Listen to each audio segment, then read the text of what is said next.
Bon, lui, je valide son décès. Voilà. Lui aussi, il est mangé.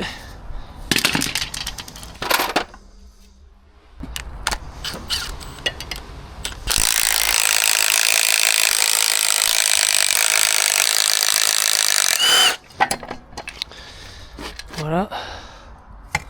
Allez, c'est parti. On va mettre le moteur sur son support. Donc là, je le lève, je pompe. Très lentement, mais je pompe. Après, bah, j'essaie de mettre directement le support sur le moteur, mais je vois que je me fais vite chier, donc je sors l'élément porteur pour le mettre directement sur le moteur. Et à partir de là, c'est beaucoup plus simple de mettre la potence directement sur son support et d'y installer le moteur proprement, tranquillement, tout en sécurité. Donc là, ça se passe bien. Et après avoir accroché le moteur sur son support, je décide de le rentrer au garage pour me mettre à l'abri du vent. Bon, maintenant, on peut faire la distribution. Bon, c'est assez simple sur le 1500 DCI, ça va bien. On va commencer par déposer la cour accessoire, le tendeur, on fera dans la foulée la poulie débrayable de l'alternateur. Et après on va caler le moteur. Très très simple.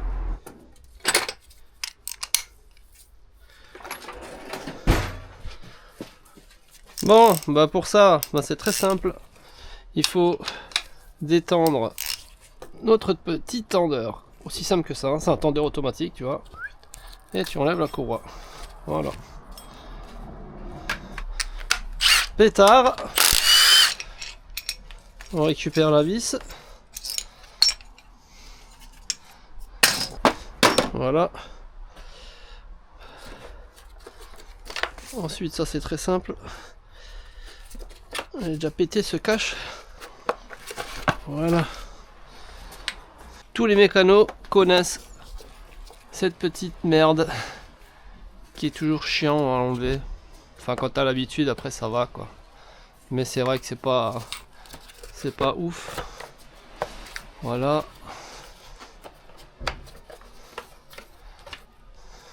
Celui-là, j'aimerais bien le poser quelque part là, qu'il me fasse pas chier.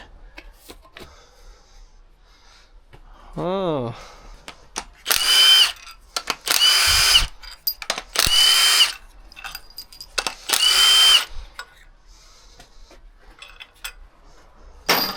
Ça va tout seul, hein.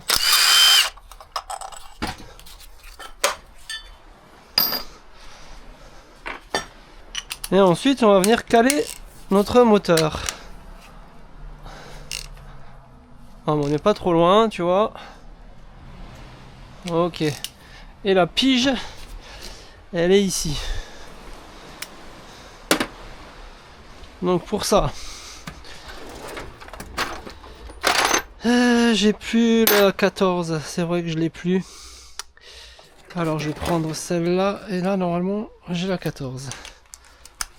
Et là, si tu regardes bien, la pige elle est ici, derrière le démarreur. Juste là.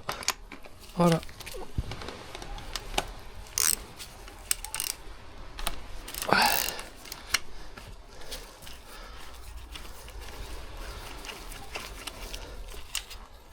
Voilà. À ne pas perdre. Et les piges elles sont là. Donc sur le DCI, la pige vilebrequin c'est celle-là. Que tu vas venir visser. Tout simplement dedans. Voilà. Ensuite tu vas venir tourner ton moteur jusqu'en butée sur la pige. Comme ceci. Et ensuite tu viens y mettre ta petite pige.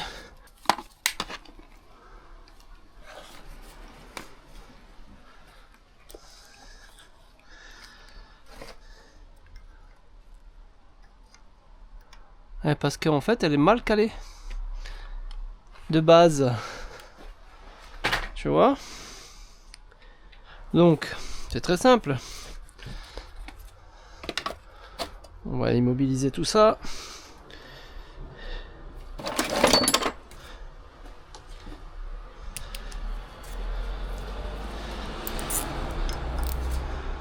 Voilà.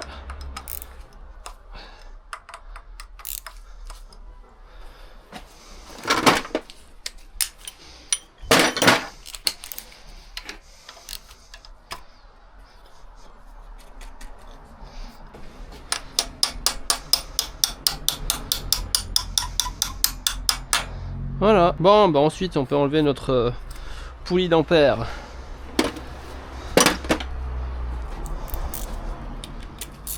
On resserre ça.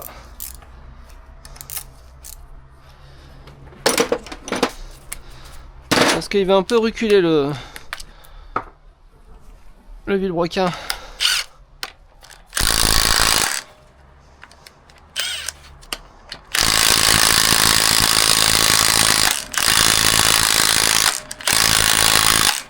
Bon, ben on va faire autrement. Alors, on va mettre une vis là. Bon, ça va être atypique. Mais normalement, c'est une opération qui devrait se dérouler avec succès.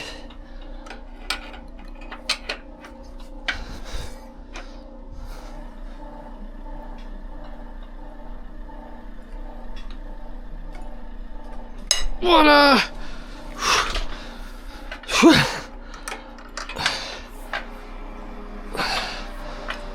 Ok.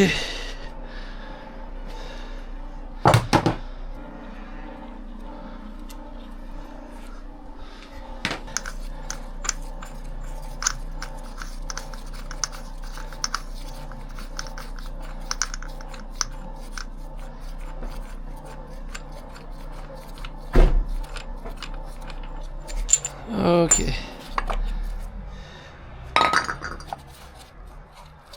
Le cache, il est épave. Hein. Dans tous les sens, il est pété. Voilà.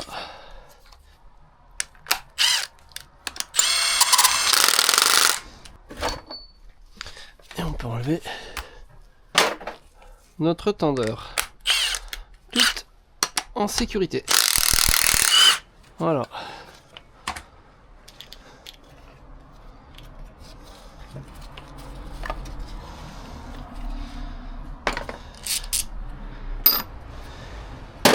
On vérifie qu'on est toujours bien embuté. Tu vois. Là, on est embuté. Maintenant, on enlève le cache ici pour accéder à la pompe à eau.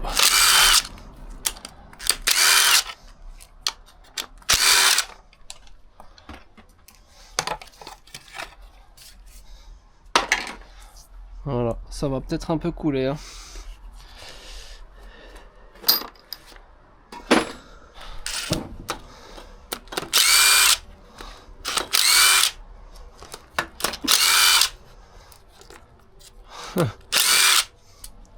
Tu la vois la blague là?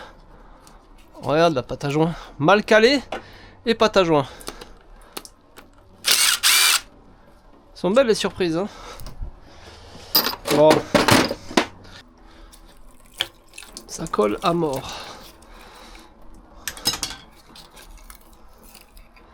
Pâte à joint sur un joint en acier. Hein. C'est magnifique. Putain, heureusement que je la reprends, celle-là, regarde, t'en as même sur les pales. Oh, dérisoire. Bon, ça, on peut redesserrer.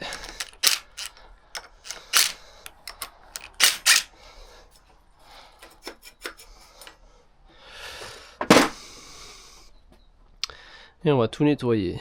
Je vais laisser couler un peu là, le temps de boire un café. Après, je dépose la poulie débrayable. Et on remonte avec du neuf. On nettoie et on remonte avec du neuf. C'est ça que je voulais dire. Je sais pas où je l'ai mise. Ah, elle est là. Ça, c'est l'outil magique pour enlever les poulies débrayables.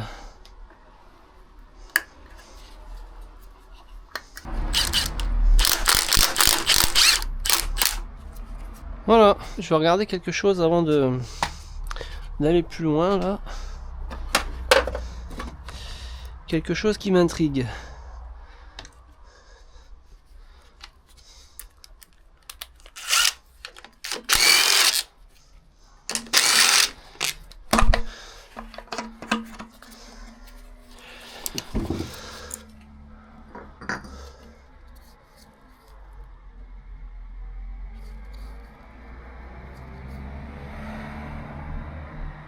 Ouais.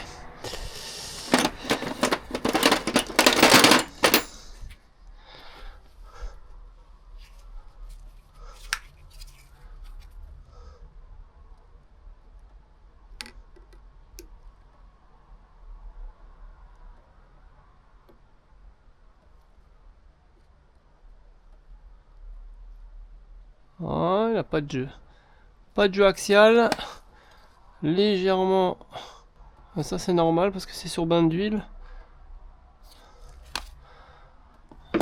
Pas de frottement. Les pales sont en bon état. Côté admission en tout cas ça va. Là j'en profite aussi pour contrôler la durite du capteur de pression des gaz d'échappement en amont de la turbine. Et ça a l'air d'aller. Parce que sinon c'est chiant. Hein. Bon lui ça va faire, hein, mais la durite c'est un peu chiant à changer. Mais là elle est pas explosée, elle est pas cramée.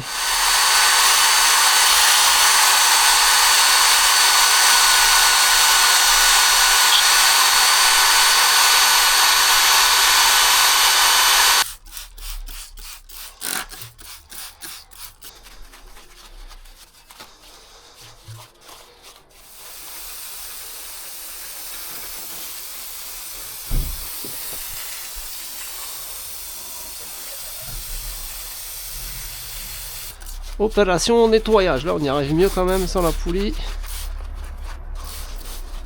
Donc pour ceux qui veulent savoir, ça c'est de l'Abnet. Et c'est l'Abnet R, comme Racing, non comme surpuissant. C'est le plus puissant des Abnet. C'est le bidon avec l'écriture rouge. C'est le plus puissant. Donc tu achètes ça en bidon de 5 litres et il te donne un pulvé avec là.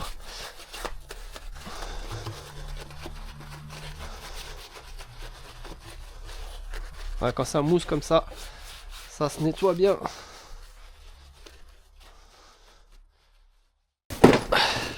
Le kit distribution en INA. Voilà, une courroie. Moi, ce qui m'intéresse, c'est la pompe à eau pour l'instant. Voilà, j'ai une boîte pour mettre des vis maintenant. C'est bon ça? J'ai pas la bonne pompe à eau. J'ai pas la bonne pompe à eau.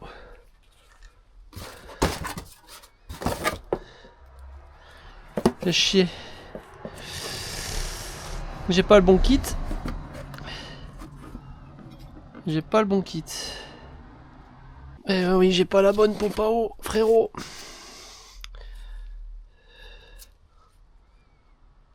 Putain. Ça doit pas être le bon kit.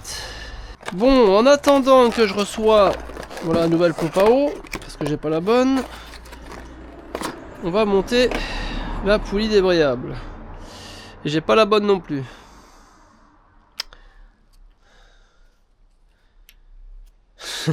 La totale. Bon, voilà.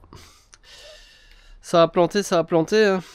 Bon, les poulies débrayables, c'est compliqué sans prendre la ref de départ. Donc ça, je peux aussi me dépanner. Donc ça non plus, c'est pas la bonne. En INA 538 0095 10. Petite capture d'écran. Et je vais appeler mon fournisseur local. RF, Roussillon freinage à Elne. Voilà. Quand ça capote, bah on fait comme ça. On trouve toujours une solution. Hein. En local aussi, il se plante. Hein. Donc voilà. Bon, ben stand-by. 1h moins le quart. J'ai 1h15 à attendre avant que ça ouvre. Et en attendant, ben, je suis bloqué. Ben, on va ranger un peu le bordel. Ça, je vais en avoir besoin, donc je débranche pas. Chier.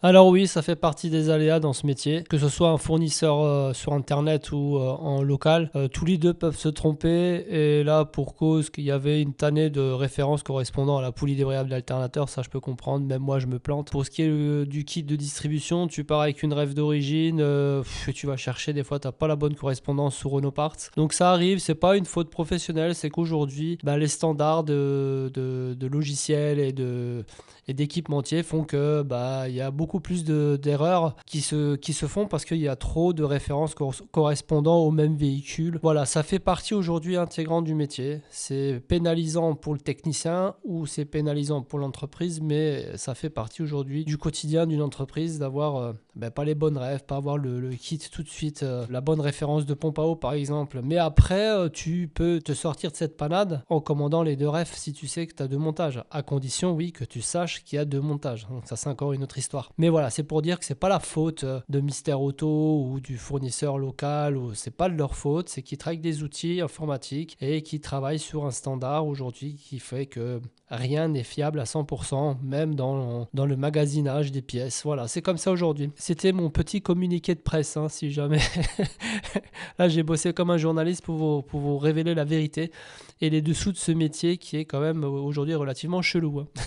Merci d'avoir regardé cette deuxième partie. La troisième partie arrive très bientôt avec le remontage de la distribution et tu verras un peu comment on peaufine une tension de courroie et un calage aux petits oignons avec une synchronisation parfaite. Voilà, gros bisous, à bientôt, ciao.